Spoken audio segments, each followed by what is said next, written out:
Nação flamenguista, já tem palmeirense aí preocupado, né? Porque Flamengo, que vivia, segundo a mídia, né, uma péssima fase, é líder do Campeonato Brasileiro, se classificou na Libertadores, se classificou na Copa do Brasil, e o Palmeiras, que era aquele time imbatível, time impecável, que todos diziam que era o time a ser batido, é o quarto colocado do Campeonato Brasileiro, né? E o pior, eu sou bem realista, o Palmeiras não joga um bom futebol. O Palmeiras teve bons resultados, ok, ponto. Claro, teve um jogo aqui e outro ali, que mostrou algum desempenho, mas nada, pessoal, que assustasse o Flamengo. Eu acho que o desempenho do Palmeiras, nada que assustasse o Flamengo. Para você ter noção, o Flamengo foi na casa deles aí e foi 2-0, né? Poderia ter sido mais. Mas é agora que a onça vai encostar para beber água, né? A onça vai procurar água no rio, né? E será que vão aguentar a pressão, né? Vale ressaltar que logo mais aí tem o sorteio da Libertadores, Copa do Brasil. Parece que já tem torcedor preocupado, né? Porque se pegar um time como o Flamengo, pode dar adeus logo nas oitavas, né? E vale ressaltar que começa uma nova competição, né? A partir de agora é uma nova competição, melhor campanha não quer dizer nada. Vamos acompanhar o vídeo aí, créditos do vídeo ao canal Opina Pouco, link na descrição, no final do vídeo deixa a minha opinião. Vamos lá, pessoal. Fala, galera.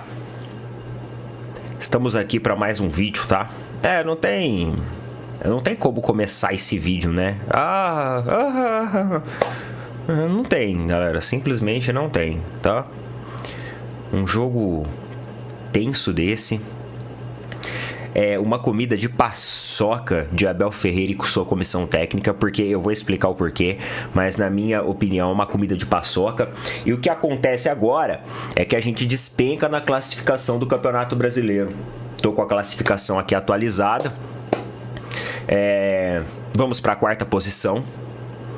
Eu assisti também o primeiro tempo do jogo do Flamengo. Quero falar um pouquinho também desse jogo com vocês. Mas assim, o sangue tá quente agora. Eu quero comentar desse revés do Palmeiras. Eu falei hoje na hora do almoço que esse jogo ia ser difícil. Que ia ser um jogo muito complicado, que eu não tinha um palpite definido. Que o Cruzeiro, ele é uma equipe em ascensão. E eu acho que tem alguns pontos pra gente observar, tá? Tem pontos até do Cruzeiro pra gente observar também. Mas o Cruzeiro, dane-se o Cruzeiro. Dane-se o Cruzeiro. Cruzeiro, quem que observa é o torcedor deles. É bom também pra gente refletir, tá? É bom pra gente refletir. Mas o importante, eu acho que é observar os erros que aconteceram. Porque assim, galera, é muito complicado você ir pra uma partida dessa, dentro da casa cheia do adversário, e você vê Vitor Roque, você vê Paulinho, você vê os caras que foram contratados para serem a primeira prateleira do Palmeiras no banco de reservas. Esses caras, eles vão ficar no banco de reservas até quando? Esses caras, eles vão ter que entrar na hora que a coisa apertar até quando? É o que tem acontecido. Paulinho, Vitor Roque, Evangelista, esses caras, eles estão dando as caras quando o Palmeiras perde. Nossa, é foda, velho. É foda. Porque, assim, termina o primeiro tempo, o Palmeiras com um placar desfavorável, aí entra os jogadores que foram contratados. A escalação do Palmeiras foi muito errada. O Abel errou feio na escalação. Eu falei na hora do almoço que a gente ia entender se dava pra jogar com o Bruno Fux e o Mikael juntos. Esquece, já viu que não dá. Porque, pera aí, você tem um zagueiro de quase 2 metros de altura. E é justamente em 2 bolas alçadas na área que a marcação desaparece. Os 2 gols do Cruzeiro, eles saíram em 4 minutos pelo Caio Jorge, com sobras que aconteceram depois de bolas alçadas na área. E aí você tem um zagueiro de quase 2 metros de altura. Pra quê? Pra quê? Então já deu pra perceber que Bruno Fux e Mikael, esqueçam, tá? Você pode tentar alternar. Gustavo Gomes e Fux, Murilo e Mikael, Gomes e Mikael, mas os 2 juntos não deu certo. Não deu liga, não deu jogo. Não deu jogo. E esse jogo ele só foi competitivo no segundo tempo porque o Cruzeiro tem um time ainda não tem um elenco, só que ele vai se reforçar. E talvez essa é uma das melhores percepções que a gente tem do Cruzeiro nesse momento, tá? Melhores, assim, críticas. Melhor pra gente. É melhor pra nós isso. O Cruzeiro, ele mostrou nesse jogo que ele tem um time, uma equipe, mas ele ainda não tem um elenco. Porque na hora que precisa oxigenar, tomou sufoco no segundo tempo. Mas isso não nos permite abster as críticas que nós temos em relação à escalação inicial, que veio com o Veiga, que parece que tá carregando um piano de tão pesado que ele tá. Cara, não tem como. O Veiga, ele não pegou o ritmo. Ele deixa o Palmeiras ofensivamente lento. Ofensivamente. O Veiga, ele é um jogador que tecnicamente ele não é super brilhante. Então a gente precisa do Veiga com imposição física, com ritmo de jogo, e ele não tá. Ele não tá. Não tá. Eu confesso pra vocês que eu achei que esse jogo ele iria ser um jogo complicado da forma como foi. Mas eu não achei que a ilustração, o desenho, o retrato desse jogo, ele fosse se resolver em 4 minutos. Porque foi isso que aconteceu. O Cruzeiro resolveu o jogo contra o Palmeiras em 4 minutos. Por causa de falha de sistema de marcação, por causa de problema de escalação, onde o Palmeiras foi amassado no primeiro tempo, e aí no segundo tempo o Palmeiras conseguiu ter fôlego muito em virtude, em detrimento da queda de rendimento e performance do Cruzeiro, que tem uma equipe, ainda não tem um elenco. O Cruzeiro, ele precisa ter jogador no banco de reservas. Você olha para o banco de reserva, ele não tem peça para manter a equipe no mesmo nível de performance. Para manter a equipe na mesma marcação, na mesma pegada tática. Ele ainda não tem, mas ele vai ter, tá? E a hora que esse cara tiver isso, aí, meu amigo, vai ferrar para todo mundo. Vai ferrar para todo mundo. Mais uma vez, a gente perde um jogo de 6 pontos. Perdemos um jogo de 6 pontos, virtualmente falando, contra o Flamengo. Perdemos um jogo de 6 pontos contra o Cruzeiro. Só que dessa vez o nosso saldo ele foi mais negativo. Porque os times que estão na ponta, inclusive o Cruzeiro, passaram nós. Passaram. O Flamengo, por exemplo, no primeiro tempo amassou o Fortaleza. E isso que estava ganhando de 1-0 só. Só que taticamente, sistematicamente falando, era uma equipe muito segura de si. Era uma equipe que sufocava o Fortaleza. O Flamengo sufocou o Fortaleza. O Flamengo deixou o Fortaleza nas cordas o jogo inteiro. E aí tava vencendo por 1-0. E 1-0 era pouco. Porque os caras mereciam até mais, pelo que tava jogando. Aí começou o jogo, né? Do Cruzeiro e do Palmeiras. E aí eu fui assistir o jogo do Cruzeiro e do Palmeiras. Só que aí eu só vinha aparecendo bolinha. Bolinha. Toda hora na tela, placar sendo atualizado com gol do Flamengo. E aí o Flamengo foi lá e enfiou 5 gols nos caras. Subiu o saldo de gol lá no talo. Inclusive, outro ponto pra gente observar, hein? O saldo de gols do Palmeiras é horrível. É horrível. E quando o Cruzeiro faz 2-0, em vez do Abel colocar os jogadores pra jogar, fazer um arranjo no time, porque o time tava sistematicamente perdido, taticamente parecendo cego em tiroteio, não sabia nem o que estava acontecendo. O Cruzeiro entrou a milhão. O Abel começa a discutir com a arbitragem. Para com isso, cara. Para com isso. 5 minutos é muito cedo para você começar a reclamar de arbitragem. Ah, mas teve erro.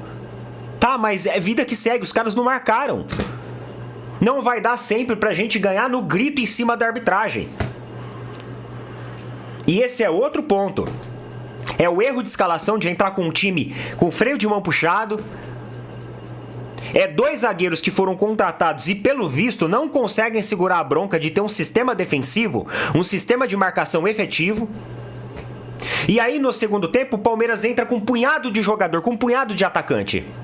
Se o Palmeiras estivesse jogando, por exemplo, contra um Flamengo hoje, ia levar mais gol. Só não levou mais gol porque o Cruzeiro tem um time.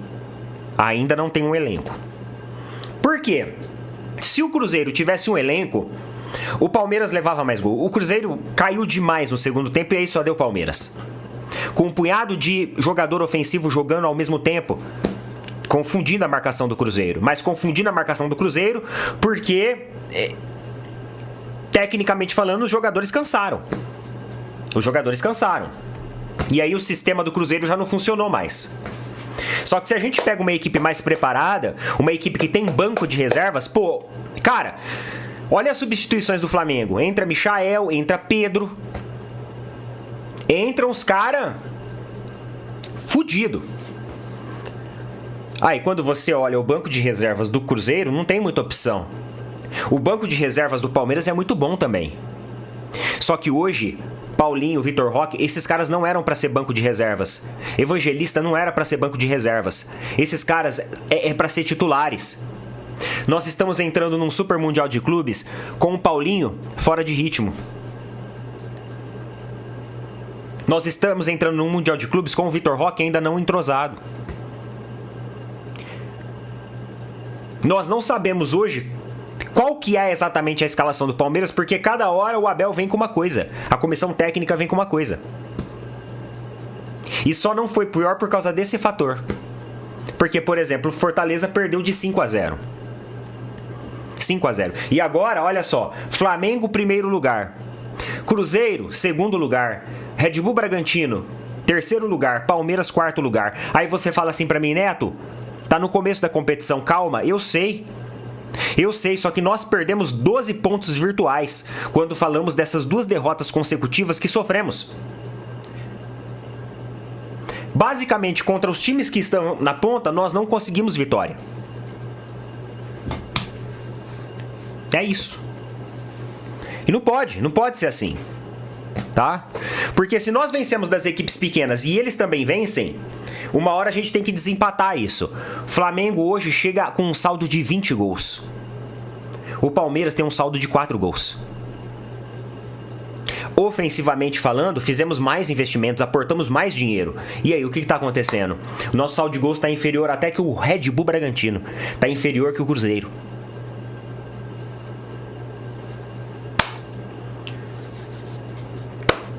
É isso, tá?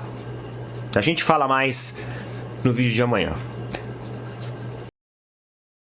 Pessoal, Neto, por isso que eu gosto sempre de estar trazendo aqui os comentários de Neto pra gente debater. Ele foi preciso e perfeito. Preciso e perfeito, né? O Palmeiras, eu acho que foi o time que teve mais investimento no futebol brasileiro. Abel Ferreira reclamava que não tinha reforço, agora tem. Mas o futebol apresentado pelo Palmeiras continua o mesmo. Continua o mesmo. Eu sei que tem muito torcedor, ok, olha para o resultado, o time ganhou, tá ganhando, teve algumas goleadas, de fato, né? Mas desempenho dentro de campo, principalmente quando pega os times de ponta, complicado, né? Até o Corinthians leva vantagem contra o Palmeiras esse ano, né? Corinthians, Flamengo, Cruzeiro. Então o torcedor palmeirense tá com o pé atrás, né? Tá preocupado e tá com medo, tá acuado, né? Eu acho que é a frase mais certa, né? O torcedor do Palmeiras tá acuado. E eu acho que é o ditado mais certo, né? Palmeirense acuado. Sem sombra de dúvida, pessoal. É preocupante. Porque o Palmeiras era o time imbatível, né? Como muitos diziam, né? Quando eu digo muitos, não é que eu estou dizendo aqui que Neto disse, não. Parte da mídia. Parte da mídia que cobre o futebol brasileiro falava isso, né? É o time a ser batido, é o time que tem o melhor elenco, é o time que joga o melhor futebol. Eu sempre discordava. Para mim, o Palmeiras era o time que tinha os melhores resultados. Aí é incontestável, né? Quando se você disser isso para mim, eu concordo e assino embaixo. Palmeiras era o time que... é o time que tem os melhores resultados. Mas desempenho... eu não via bom desempenho no Palmeiras. Eu sei que o torcedor flamenguista é mais exigente, né, do que o palmeirense. Não sei, né? Por exemplo, o Flamengo vem jogando bem? Vinha jogando bem? Não. Não é que não vinha jogando bem. Eu vou aqui definir. Primeiro, o Flamengo não vinha tendo bons resultados, principalmente em Libertadores. Brasileirão e Copa do Brasil, ok. Mas em Libertadores o Flamengo não teve bons resultados. E não jogou um bom futebol. Isso é fato. Principalmente depois daquela partida contra o Central Córdoba. Mas será que na temporada o Flamengo vem jogando um futebol tão ruim assim que a mídia merecer críticas, principalmente do torcedor flamenguista? Não. É porque o torcedor flamenguista, ele vai para o estádio, quer que o Flamengo ganhe de 5, mas não é 5 gols dado por acaso. É 5 gols construído, jogadas trabalhadas, um time mostrando desempenho, como foi no jogo de ontem. Simples assim. Então, para mim, o Flamengo não vinha jogando mal. Jogou mal a Libertadores e teve péssimos resultados na Libertadores. Mas Campeonato Brasileiro, o Flamengo, para você ter noção, os últimos 6 jogos do Flamengo não sofreu gol. Como o Neto aí trouxe, né? São 20 gols de saldo. No Maracanã, geralmente é goleada. Claro, teve alguns empecilhos, né? Podemos dizer assim. Botafogo, contra o Vasco. Contra o Internacional, para mim, era 3 jogos ali com o Flamengo. Poderia ter ganho esses jogos. Mas, pessoal, acho que a preocupação maior do torcedor, principalmente do palmeirense, é de pegar uma equipe de ponta aí nas oitavas da Libertadores. E se pegar, complica, né? O Palmeiras não mostra desempenho. E o principal, aqueles jogadores que foram contratados para decidir e fazer a diferença, não estão fazendo nada. Vocês sabem quem são, né? Paulinho e Vitor Roque. Simples assim. Paulinho ninguém sabe se ele tem condições de jogo, se não tem, quando é que volta. É um jogador que é teto de vidro. Vitor Roque, eu sempre dizia que quem fez Vitor Roque foi a mídia, foi a Rede Globo, foi Galvão Bueno. Então, é normal. É um jogador para mim que é normal do normal. Nada além do normal. Eu acho que o Barcelona fez um grande negócio, né? Vendendo a ele, vendendo o Vitor Roque ao Palmeiras. E o torcedor do Palmeiras tem que ficar preocupado mesmo, viu, Neto? Tem que ficar preocupado porque a situação vai para o Mundial de Clubes com a autoestima lá embaixo. 4ª colocação do Campeonato Brasileiro. Isso aí deixa o torcedor, qualquer torcedor, preocupado. Já o do Flamengo não. Vamos feliz, né? Então é isso, pessoal. Deixa sua opinião também. Se inscreva no canal Fla News. E até a próxima, pessoal.